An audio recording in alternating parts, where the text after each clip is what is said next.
আমি as a teacher স্কুলের বাচ্চাদেরকে অনেক দিন ধরে শিখিয়ে আসছি গুড টাচ ব্যাড টাচ। একটি শিশু, সে ছেলে হোক কিংবা মেয়ে, তাকে যখন কোনো ব্যক্তি, সে চেনা হোক কিংবা অচেনা, ছুঁয়ে আদর করে, সে বাচ্চাটি যাতে বুঝতে পারে সেই আদরের টাচটা গুড না ব্যাড। এবং যে মুহূর্তে সেই বাচ্চাটি বুঝতে পারবে যে সেই টাচটা ব্যাড, সে যেন চিৎকার করে সবাইকে জানিয়ে দেয়। আর এক্ষেত্রে সেই বাচ্চাটির বাবা মার গুরুত্ব অপরিসীম, কারণ একটি বাচ্চার কাছে তার বাবা মা হলো সব থেকে কাছের মানুষ। এবং এ ধরনের ঘটনা যখন তার বাবা মাকে সেই বাচ্চাটি জানাবে, সেই বাবা মা যেন সেই ঘটনাটাকে গুরুত্ব দিয়ে দেখে। সে ব্যক্তি যতই সেই বাবা মায়ের কাছের লোক হোক না কেন, সেই ঘটনাটাকে ধামা চাপা না দিয়ে বরং সেই ঘটনার সত্যতা যাচাই করে তার বাচ্চাটি যাতে এ ধরনের ঘটনার সম্মুখীন না হয় তা যেন নিশ্চিত করে। আমরা সাধারণত স্কুলে শেখাই অন্য কোনো ব্যক্তি যখন বাচ্চাকে ছোবে, সে টাচটা যেন সেই বাচ্চাটি বুঝতে পারে গুড না ব্যাড।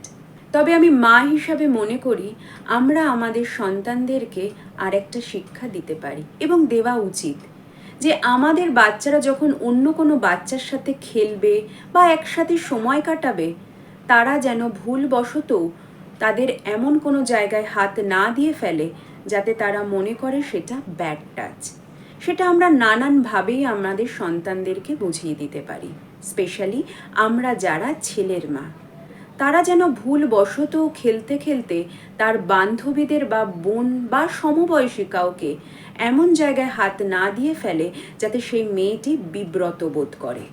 কারণ আমি বিশ্বাস করি ছোটবেলা থেকে যদি আমরা কোনো কিছু শেখাই তাহলে আস্তে আস্তে সেটাই ঠিক শিক্ষিত হয়ে উঠবে। কারণ ছোটবেলায় তারা থাকে ঠিক কাদা তালের মতন, আমরা যেভাবে গড়তে চাইবো তারা ঠিক সেইভাবেই গড়ে উঠবে। আমি জানি না আজ আমি চেষ্টা করলাম, কতটা সফল হব সেটা ভবিষ্যতই বলবে, কিন্তু চেষ্টা করতে কি ক্ষতি বলুন? আসুন না আমরা সকলে মিলে একবার চেষ্টা করি, এরকম আরজি করের মতন ঘটনা যেন আর দ্বিতীয়বার না ঘটে।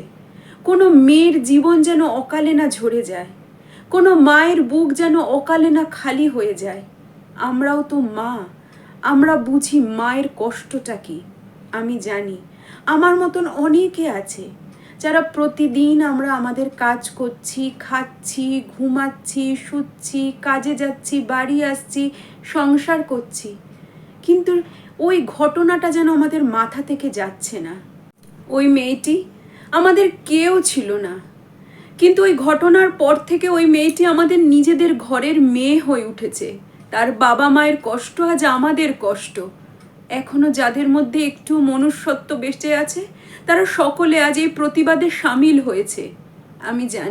আমি জানি উৎসব আসবে, উৎসব যাবে, কিন্তু এই উৎসবে মেতে গিয়ে সমস্ত প্রতিবাদ ভুলে গেলে চলবে না। প্রতিবাদের ভাষাটাকে হারিয়ে যেতে দেওয়া যাবে না। তাই আমি সকলকে অনুরোধ করব, আমাদের ঘরের মেয়েকে লক্ষ্মী করে দরজা আটকে না রেখে আমরা যারা ছেলের মা, আমরা আমাদের ছেলেকে এমনভাবে তৈরি করি যাতে ভবিষ্যতে তারা অসুর হয়ে আমাদের ঘরের লক্ষ্মীকে কোনো অত্যাচার না করে।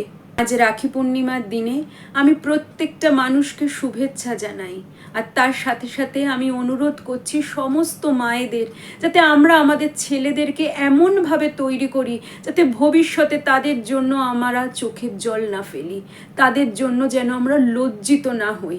আমার ছেলের কারণে যেন কোনো মেয়ের কোনো সম্মানহানি না হয়। রাখি পূর্ণিমার অঙ্গীকার, জাস্টিস ফর আরজি কর, জাস্টিস ফর আরজি কর, জাস্টিস ফর আরজি কর।